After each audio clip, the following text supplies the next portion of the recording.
내가 너희를 생각할 때마다 나의 하나님께 감사하며 간구할 때마다 너희 무리를 위하여 기쁨으로 항상 간구함은 너희가 첫날부터 이제까지 복음을 위한 일에 참여하고 있기 때문이라. 너희 안에서 착한 일을 시작하신 이가 그리스도 예수의 날까지 이르실 줄을 우리는 확신하노라.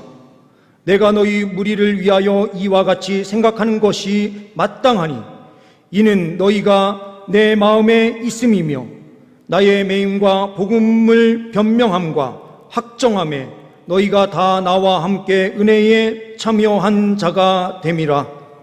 내가 예수 그리스도의 심장으로 너희 무리를 얼마나 사모하는지 하나님이 내 증인이시니라. 내가 기도하노라. 너희 사랑을 지식과 모든 총명으로 점점 더 풍성하게 하사 너희로 지극히 선한 것을 분별하며 또 진실하여 허물 없이 그리스도의 날까지 이르고 예수 그리스도로 말미암아 의의 열매가 가득하여 하나님의 영광과 찬송이 되기를 원하노라. 아멘. 오늘 빌립보서 1장 3절에서부터 11절 말씀을 중심으로 해서 기도, 감사와 기쁨이라는 제목으로 함께 말씀을 나누려고 합니다. 이 빌립보서가 기록되는 그 시점이 언제입니까? 바울 사도가 감옥에 갇혀 있는 투옥된 상황에서 이 말씀을 기록하고 있습니다. 이것을 우리는 한 가운데서 기록한 서신이다 해서 우리는 옥중서신이다라고 말을 하죠. 옥중서신은 4개의 서신서가 있습니다. 에베소서, 빌립보서, 골로새서, 빌레몬서. 가장 힘들고 어려운 고난의 장소에서 바울 사도가 기록한 이 말씀을 우리는 보게 되면 말 그대로 복음의 영광을 볼 수가 있어요. 가장 고난의 장소다라고 말할 수 있는 그 투옥된 장소에서 가장 영광스러운 복음에 대하여 우리에게 선포하고 전해주고 있어요. 우리 성도님들의 삶도 바울과 같은 고난의 자리에 계신 분들이 많이 계실 거다라는 생각이 들어요.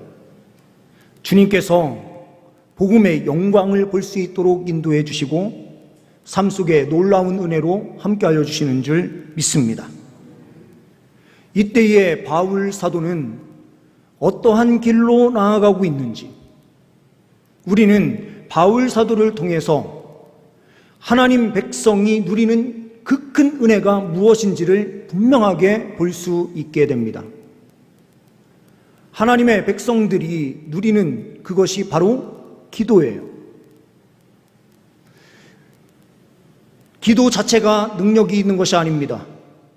기도의 능력이다라고 말하는 것은 또한 우리 기도하는 우리가 기도의 능력이 있다라고 말하는 것도 아니에요. 기도는 하나님께서 응답하심으로 하나님의 능력이 나타나기 때문에 기도가 능력인 것입니다. 하나님 아버지께서 기도를 들으시고 진히 역사해 주심으로 기도는 능력이 되는 거예요. 그러니 기도에 응답이 있다고 해서 우리가 잘했기 때문이 아닙니다. 기도의 응답 또한 하나님의 주권적인 역사입니다. 그러나 우리는 믿음으로 달려갈 때에 그 큰 은혜를 누리게 되는 줄 믿습니다. 오늘 우리 본문 말씀을 통해서 첫 번째로 기도는 특권이다라는 사실을 보게 됩니다. 4절 말씀을 보게 되면 간구할 때마다 너희 무리를 위하여 기쁨으로 항상 간구함은 9절 말씀에도 내가 기도하노라. 너희 사랑을 지식과 모든 총명으로 점점 더 풍성하게 하사. 감옥, 그 자리는 앞, 뒤, 좌우가 완전히 막혀 있는 장소죠. 그런데 바울 사도는 물론 지붕도 막혀 있어서 갈 수 없지만 그는 그 자리에서 하늘문을 열어서 하나님의 영광을 보는 것입니다. 기도는 이렇듯 하늘문이 열리게 해서 하나님의 영광을 누리게 됩니다. 우리는 그리스도인으로 특권을 가지고 있어요. 그 특권은 무엇입니까? 기도의 특권이에요. 그 특권도 사용할 때의 진정한 특권이 되는 것입니다. 바울 사도가 로마의 시민권을 가지고 있을 때에 자기가 그냥 가지고 있을 때는 아무런 영향력이 없어요. 그런데 로마 시민권을 딱 펼쳐내면서 가이사야에게 호소한다라고 하는 순간 그는 로마의 대법원까지 올라가서 가이사로부터 그 모든 법적인 그러한 판결을 받을 수 있는 권리를 누리게 돼요. 마찬가지로 우리는 기도에 그 놀라운 특권을 가지고 있지만 기도하지 않으면 그 특권을 누리지 못하는 거예요.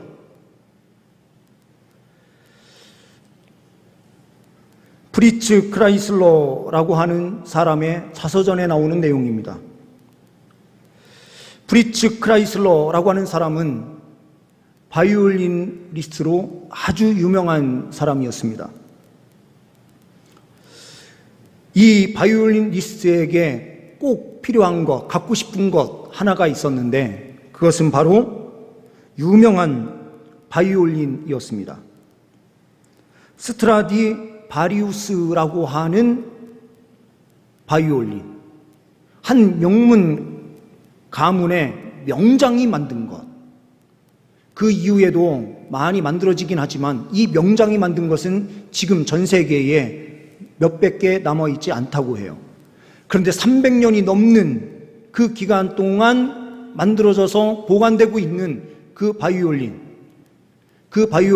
값어치는 지금으로 따지게 되면 지금 올해 아마도 국민일보에서 그 사건을 기사화했었던 것 같은데요. 200억 원이 넘는 것으로 추산되고 있습니다.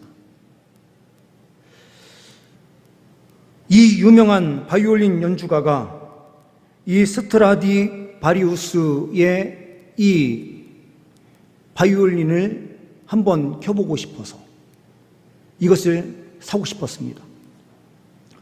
이것을 가지고 있는 한 신사가 있다라고 하는 소식을 듣고 영국의 한 신사를 찾아가요. 그 영국 신사에게 그 바이올린을 나에게 좀 팔아달라라고 요청을 하는데 절대로 팔 수 없다라고 말을 하는 거예요. 이거는 팔려고 가지고 있는 것이 아니다. 그녀는 큰 실망을 하지만 다시 한번 요청을 해요. 그러면 바이올린 한 번만 볼 수 있게 해달라. 그랬더니 이 사람이 아주 유명한 사람이었기 때문에 잠깐 들어오셔라 하면서 그 바이올린을 보여주는 거예요. 근데 자기도 모르게 바이올린을 딱 드는 순간 어깨에 딱 걸고 바이올린을 연주하기 시작했어요. 근데 이 영국 신사가 그 바이올린 켜는 그 소리에 큰 감동을 받았어요. 자기 생애에 이런 바이올린 소리를 들어본 적이 없다고. 그러면서 이 크라이슬러가 죄송합니다. 제가 한번 보기로 했는데 그냥 이 바이올린을 보는 순간 나도 모르게 바이올린을 켜게 됐습니다. 이렇게 말을 해요. 그랬더니 이 신사가 이렇게 이야기를 하는 것입니다. 아닙니다. 이것은 내게 아니라 당신 거 같습니다. 그러면서 돈도 받지 않고 그 바이올린을 그 사람에게 그대로 줬다라고 하는 내용이에요. 이 신사에게는 바이올린이 아무리 있어도, 아무리 유명한 바이올린이 있어도 그 아름다운 소리를 낼 수가 없습니다. 물론 자산의 가치는 있을 수 있어요. 우리도 기도가 영적인 자산으로 알고 우리에게는 영적인 자산이 있다라고 말할 수 있어요. 그런데 주님 앞에 나와서 기도하는 그 특권을 누리지 못하면 그것은 우리에게 없는 것과 똑같습니다. 바울 사도는 감옥 한가운데에서도 그는 주님 앞에 엎드려 기도했어요. 기도할 때에 넘치는 하늘의 은혜를 누리게 된 것입니다. 이 자리에 있는 우리 성도님들, 기도의 그 특권을 그냥 가지고 있는 것이 아니라 누릴 수 있는 은혜가 있기를 간절히 소망합니다. 두 번째로 기도는 사랑입니다. 이 두 번째의 제목에 부제를 단다라고 하면 감사와 기쁨의 동력이다라고 말할 수 있을 것 같아요.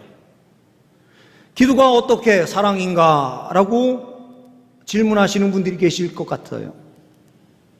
3절부터 5절 말씀을 보게 되면 이렇게 말씀하고 있습니다. 내가 너희를 생각할 때마다 나의 하나님께 감사하며 간구할 때마다 너희 무리를 위하여 기쁨으로 항상 간구함은 너희가 첫날부터 이제까지 복음을 위한 일에 참여하고 있기 때문이라.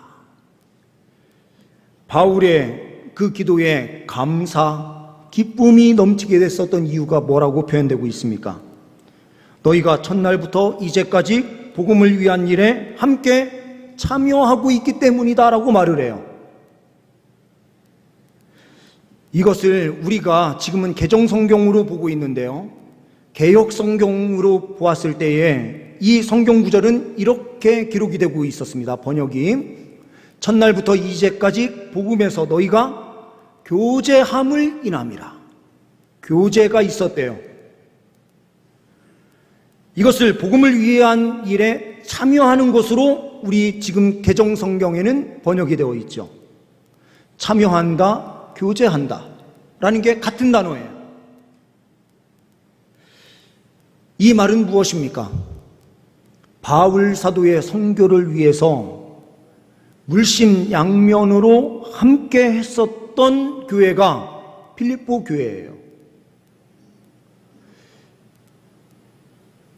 물심양면으로 함께 하는데 선교 헌금을 보내는 빌립보 교회도 기도함으로 보내는 것이죠. 받는 사람도 그 부분에 대하여 함께 기도하고 있어요. 이것은 우리도 경험을 많이 하고 있습니다. 많은 선교사님들께 우리가 코로나 상황임에도 불구하고 헌신해 주신 우리 성도님들의 그 헌신 덕분에 많은 선교사님들께 이전보다도 더 많은 선교헌금을 보냈어요. 그리고 올해가 아닌 작년에 개척한 교회가 또한 있었는데 그 한국에 개척한 교회에 우리가 헌금을 했죠. 제가 이후에 한번 우리 목사님을 한번 만난 적이 있어요. 이 목사님이 미국에 나가서 석사학위 공부를 마치고 박사학위를 들어갈까 말까 하다가 안 들어갔는데 사모님이 박사학위 과정에 들어가게 된 거예요. 그래서 미국에 계속 머물러 있어야 되는 상황인데 한국에서 전화가 온 것입니다. 이분이 사역한 교회였던 분당 우리 교회의 성도님이셨는데 성도님이 전화하셔서 이렇게 이야기를 하는 거예요. 우리 교회에서 30교회 파송하는 일이 이제 진행 중인데 우리 목사님을 그 30교회 한 교회의 목사님으로 추천하고 싶다. 그래서 우리가 추천을 했는데 꼭 이력서를 교회에 넣어달라라고 하는 요청이 왔었던 거예요. 처음에는 거부를 했는데 계속해서 연락이 오는 거예요. 그리고 이분이 학력이 아주 좋아요. 우리나라의 최고의 명문대학에서 석박사 과정을 밟다가 교수님이 그 대학의 교수로 임용해 줄 테니 조금만 더 기다려라 하는 것을 뿌리치고 주님 나라를 위해서 왔거든요. 그래서 다른 미국에 있는 교회들에도 청빙 이력서를 한 군데 넣었었는데 몇천 명이 모이는 교회였었나 봐요. 그 교회의 마지막 그 단계에 있어서 면접을 보러 갔는데 장로님들이 이런 이야기들을 하시는 거예요. 이전에 있었던 목사님이 엄청나게 부흥을 시킨 교회이죠. 그럼에도 불구하고 장로님들께서 이런 질문을 한 거예요. 우리 이전에 계셨던 목사님은 기도를 그렇게 열심히 하라고 말씀하셨는데 새벽 기도를 한 번도 안 나오시더라. 이렇게 이야기를 한 거예요. 그랬더니 이 목사님이 이렇게 답변을 한 겁니다. 기도하라고 말씀하셨지 새벽 기도만이 기도라고 말씀하시지 않았습니까? 이렇게 답변을 한 거예요. 그래서 바로 아웃됐죠. 그러면서 이분은 제자 훈련에 목숨 거는 분이었어요. 사랑의 교회 출신, 이게 대학부 출신이거든요. 그래서 제자 훈련에 목숨 걸겠다 이 생각을 가지고 있는데 분당 우리 교회에서 또 계속 전화가 와서 성도님들이 전화하신 거예요. 추천을 했으니 꼭 이력서 좀 꼭 넣어달라 해서 어쩔 수 없이 이력서를 넣었어요.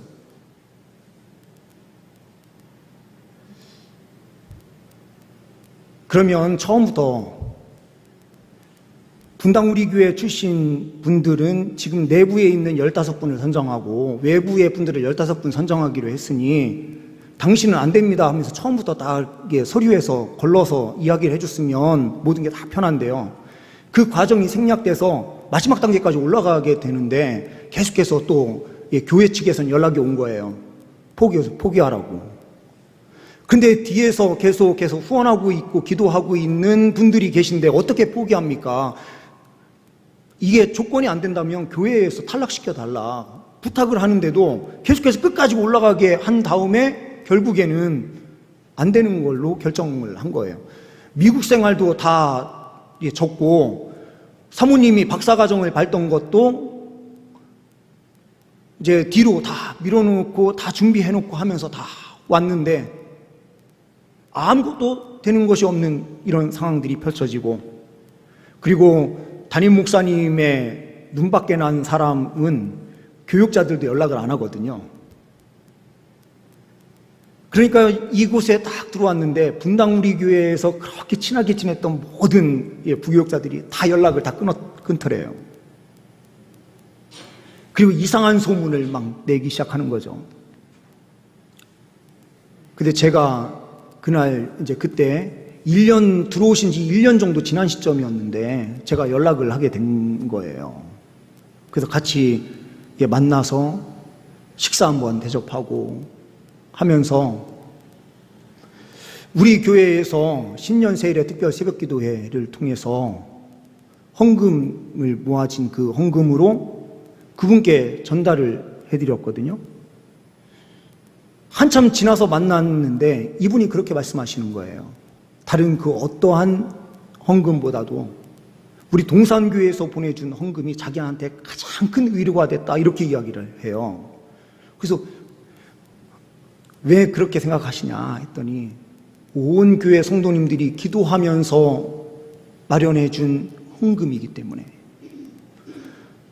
분당 우리 교회에 다니던 성도님들 가운데서 정말 상상하기 어려운 돈도 헌금하고 가신 분들도 계신데 가장 귀하게 여겨진 헌금이 우리 동산교회에서 보내준 헌금이었다라고 이야기를 하더라고요.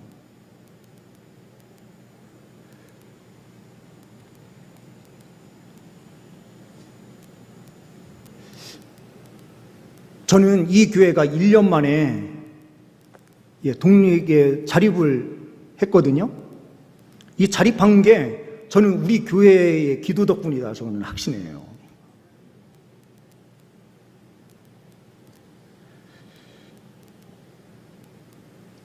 외로운 시간에 이 헌금은 그에게 엄청난 위로가 된 것입니다.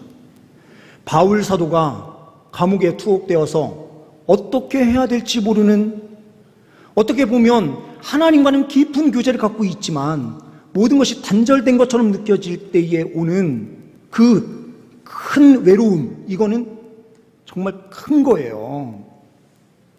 그런데 빌립보 교회에서 그것을 잊지 않고 지금은 스마트폰으로 탁 몇 번만 누르면 헌금이 바로 딱 전달되지만 그 당시에 빌립보에서 로마까지 돈을 들고 헌금을 들고 간다라고 하는 것은 강도의 위협도 많고요. 강의 위협, 길이 제대로 놓여 있습니까? 뭐가 있습니까? 그 헌금이 얼마였는지는 모르겠지만 여기에서 헌금에 의하여 감사와 기쁨이 넘친다라고 말한 게 아니에요. 자기 자신을 위해서 함께 기도하는 영적인 교회들이 나와 함께하고 있고 함께 달려가고 있구나, 복음을 위하여 함께 참여하고 있구나라고 하는 이 사실에 감격한 거죠. 이것은 바울을 위로한 거예요. 동시에 바울 또한 이 빌립보 교회를 통하여 하나님의 손길이 끊임없이 펼쳐지고 있다는 사실을 믿음의 눈으로 본 거예요. 하나님께서는 끊임없이 역사하시는 하나님이시구나. 우리의 삶에 하나님께서는 어떠한 방법으로도 역사하시고 우리의 삶을 이끌어 주실 수 있는 분이구나라는 사실을 빌립보 교회를 통하여 본 거예요. 그러니 이렇게 고백을 하고 있는 것이죠. 6절 이후의 말씀에 너희 안에서 착한 일을 시작하신 이가 그리스도 예수의 날까지 이루실 줄을 우리는 확신하노라. 이것은 바울이 죽기까지 빌립보 교회가 헌금을 해야 된다라고 하는 말이 아니에요. 하나님께서는 하나님의 사람들을 통해서 하나님의 나라의 확장을 계속해서 이루어 나가신다라고 하는 분명한 믿음의 고백인 거예요. 17절 말씀의 끝부분에도 이렇게 고백을 하고 있습니다. 다 나와 함께 은혜에 참여한 자가 됩니다. 함께 하나님 나라를 위하여 달려가는 그 기쁨이 무엇을 통하여 드러납니까?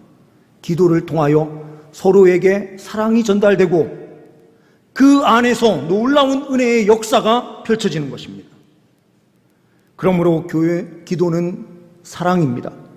동시에 감사와 기쁨의 동역이 되는 것입니다. 세 번째로는 기도는 승리입니다.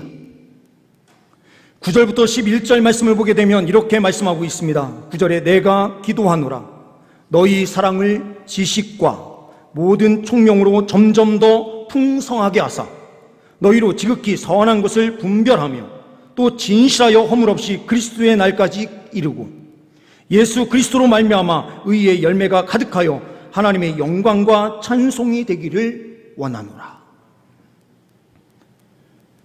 바울의 기도 내용에서 승리가 무엇으로 보여지십니까? 우리의 신앙생활에 그 결승점에서 무엇이 가장 중요할까요? 의의 열매가 가득한 것이죠. 의의 열매를 가득하게 맺게 하기 위하여 그가 강구하고 기도하는 내용은 무엇입니까? 사랑을 지식과 모든 총명으로 점점 더 풍성하게 하사라고 하는 것처럼 사랑의 풍성함이 있기를 기도해요. 영적인 분별력을 위해서 기도해요. 그리고 열매의 풍성함인데 그냥 열매가 아니라 의의 열매예요. 이것을 현대어 성경으로 보게 되면 이렇게 번역이 되어 있습니다. 나는 여러분이 더욱더 남을 사랑하고 또 그에 못지않게 영적 지식과 통찰력도 계속 성장하기를 기도합니다. 그리하여 선악을 분별하는 능력이 늘 갖추어져 있고 누구로부터도 비난받는 일이 없는 정결한 사람이 되어 그리스도의 날을 맞이하기를 바랍니다. 또 언제나 하나님의 자녀답게 착하고 친절하게 행동하여 주님을 높이 찬양하고 주께 영광 돌리기를 바랍니다. 바울의 간절한 기도의 제목, 그것은 바로 더욱더 남을 사랑하고 영적 지식, 통찰력이 계속해서 성장하기를 기도합니다. 우리 자녀를 위해서 무엇을 위해서 기도하겠습니까? 선악을 분별하는 능력을 늘 갖출 수 있도록 주님을 높이는 찬양, 자녀다운 친절함의 행동이 있는 의의 열매를 많이 맺게 하기 위하여 우리가 기도해야 되는 것 아닐까요? 오래전 광양 어느 교회 김응선 장로님이 계셨습니다. 이 장로님이 처음에 장로님으로 임직을 받고 첫 대표 기도하는 주일에 기도하려고 하는데 목사님이 오늘은 기도하지 마시고 다음에 기도하세요, 이렇게 말씀하시는 거예요. 정장 차림을 하지 않고 오셨거든요. 근데 이분이 가난하셔서 양복 한 벌 살 수가 없었던 분인 거예요. 그런데 목사님이 그것을 모르고 말씀하셨을까요? 그러지는 않았을 거라고 생각을 해요. 어떠한 그 부분을 말씀하시기 위해서 그러한 말씀을 하셨겠죠. 맨 뒷자리로 가서 이 장로님이 고개를 숙이고 눈물을 흘리면서 기도하기 시작해요. 하나님, 나의 이 가난을 나의 자식 구남매에게는 넘어가지 않도록 이 모든 것이 다 끊어질 수 있도록 주님 인도해 주옵소서 기도하시기 시작했어요. 그날 이후로 새벽 기도를 한 번도 빠지지 아니하시고 나가셔서 새벽에 자녀들 구남매를 위해서 기도하시기 시작하였어요. 그 결과 첫째 장남이었던 장로님, 전 순천 매상구 고등학교의 교장으로, 차남 장로님은 명보 회장, 또한 삼남 장로님은 모 주식회사의 회장, 사남 장로님은 재선한 국회의원으로, 오남 장로님은 법무부 장관, 국정원장을 지내기까지 하셨고, 그 이후에 많은 자녀들도 물질적으로는 어려움 없는 1월 첫째 주까지 다 집안에 1월 1일 그 설날에 다 같이 모여서 예배를 드릴 때에 122명이 함께 모여서 가족 예배를 드렸다라고 해요.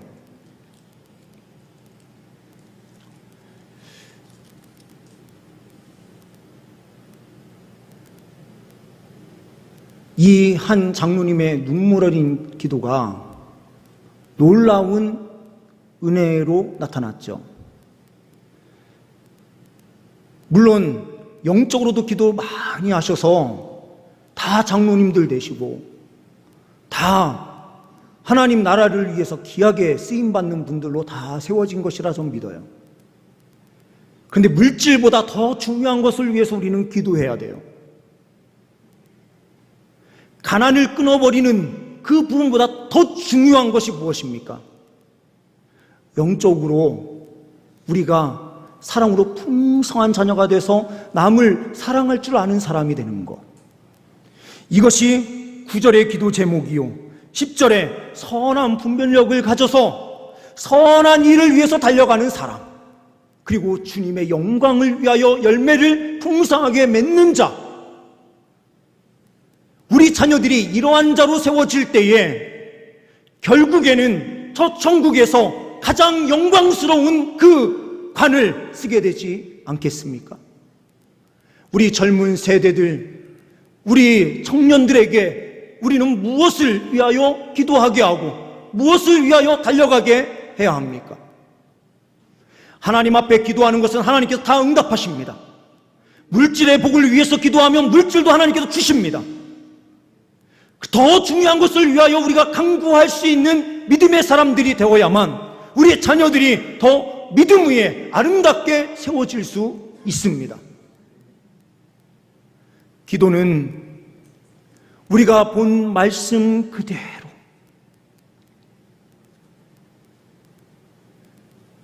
주님의 그 큰 은혜가 있는 특권이요,